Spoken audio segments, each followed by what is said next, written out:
Hi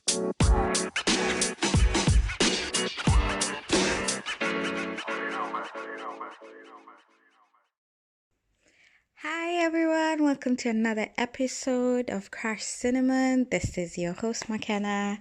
I hope you're well. It's November, imagine, one more month and it's Christmas. How quick has this year been? I just feel that from April, I closed my eyes and we were in October. When I opened, literally it's flown by and lots of changes have happened and transitions, and that's why I actually haven't been having episodes out frequently because I'm going through a lot of transitions in my life, so I needed to take time to deal with all the changes. If you remember, I actually had an episode about change, and you should actually be present for the change, not just say, oh, I'll do this, be there and transition fully, so that you actually prepared for what is there and also be present for the next chapter. I never used to be that way. In my late 20s, I figured, oh no, I have to change this lifestyle because I was doing so many things at once, and I was thinking, oh, tomorrow I'm starting a new job, so it's okay, I can do this tomorrow. It just went and collided, and I had a big crash in terms of energy levels and just double booking and all these things, and actually what is it, really miscalculating how much time I needed for each different change. Anyway, that's not what we're talking about today. Today we're talking about proximity without impact. So that sounds like a mouthful. What is it? What is it all about? And it came about, I was reading a passage from the Bible, and there was a story that stood out to me and actually it hit me. This person had proximity but zero impact. He was a leader, public leader, but there's nothing in the end people got out of his proximity. Yeah, so don't worry, it's not written in the Bible, proximity without impact. It's not there. It's just something that came to me as a conclusion, as an observation, and it made me reflect in life that people have proximity, and proximity here I mean nearness, close to something, close to someone.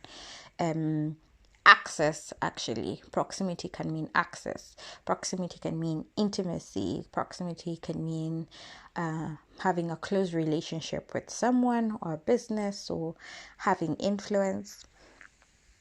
However, I've come to see and realize in my life that there's a lot of people who have proximity, and it's a privilege and an honor to have proximity in your life for whatever the thing you're close to, or person or relationship. And the worst thing is that having that influence and impact and platform, and then zero impact. And it made me reflect, actually, we're going into elections for a lot of countries, especially the two countries I identify with because of my heritage and my nationality is England and Kenya. And now, if you hear what politicians are talking about, they have all these promises. They go back to the roots, they go to their constituents. Some even live close to people who are suffering. But when you look at their record, what impact did they have? Zero impact. And it's really sad. It's really sad, and it's made me think, what advantages do we have in life as a person? So, for example, if your business has the proximity to the local people, and you have you have the advantage of they work for you, so you have the advantage of listening to their views, adapting. But no, what do most multi corporations do? Environment is out of the window, climate is out of the window, the health and well-being of the people they're employing and where their companies are, it's out of the window. Human rights, it's definitely out of the window. It's really sad when you see all these things, and when you bring it down to relationships as well, when you have closeness to somebody, you know, for example, for those who have platforms, different platforms, and they don't use it, zero impact. So you've had advantage all this time to actually do good. And I'm not, there are those who do bad with their proximity, and in fact that's who we hear more about. The papers are full of them. It's one thing after another, you know. Those, they don't waste time. They do a wonderful job at being evil and heartless and all the things, manipulative, you know. But for us who want to do well and do good and support people, why is it that when we have proximity we mess it up? We just don't realize, we don't wake up to the fact that actually we have this privilege, we have this opportunity, we are close, you know, to somebody, we can learn from them. For example, if, you know, your grandparents are still alive, they have wealth of information, but for some reason we are busy doing this and that, and we think, you know, they'll always be there, and they're getting on with age, and then when they die, you write this wonderful memorial thing on social media or wherever, celebrating them, but actually those who know you, no, you've never actually gone to see your grandmother or granddad for the last 3 years. You actually don't see them. You're not involved in their lives. You don't even sit down, because they have a lot of information they can give. You can get to know even simple things like budgeting, or, you know, why your family is so good at a certain skill that is being passed on from uncle to uncle, auntie to auntie, child to child, you know, just understanding what was cultivated there, what was the hard work they put in. You don't want that, you know. Or if you're a politician, you're a public figure. In fact, there's a whole episode to deal with. I mean, why? You have been given this wonderful opportunity to lead, to be close to your constituents, to be close to the people you serve, or you have you in proximity to the prime minister or the president of the country.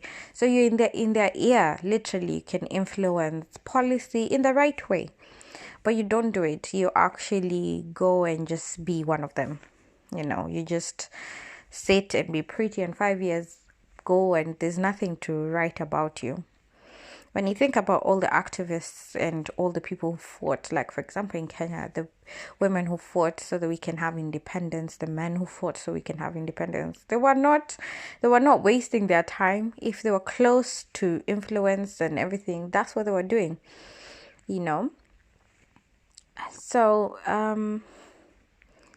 this is 2021 is almost ending, and I just want you to really reflect. The relationships you have, they won't be always there. You won't always have advantage of having them close. Your children, take time to spend time with them. They will grow up, and there'll be a time where you want to invite them for something. They'll be so busy, and you know, and this is the time to impact wisdom, wealth, whatever onto them. Don't be too busy. Don't be making money, help ensuring that they're safe and well is all important. But what's the point when there's no impact in your child's life? Your child is a truant, your child is misbehaving, that you're always being called in school because they can't, you know. Yes, I think the point has arrived home.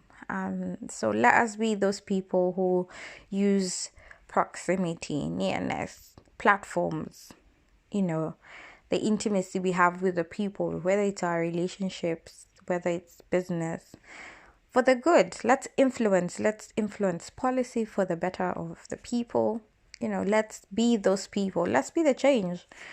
Let's not, you know, history won't be kind to you when they're people. And that's why I said we should respect writers. Writers are not given the kind of accolades or respect they deserve, because they're the people who will reflect years on how you are as whoever, you know. And when they write about you, what will they write? What will they say? So and so was MD of this company, and what changes did you bring? And it doesn't have to be massive. It can be different policies. You've been seeing even social media photos going around of professors who have their children of their students on their back because they're helping them as they study. It can be something like that, So let's bring it home. And let's use what we have. Honestly, let's not waste the opportunities we have, because you're here today, tomorrow you're not. Okay, so thank you for listening to this episode of Crash Cinnamon. See you on the next one.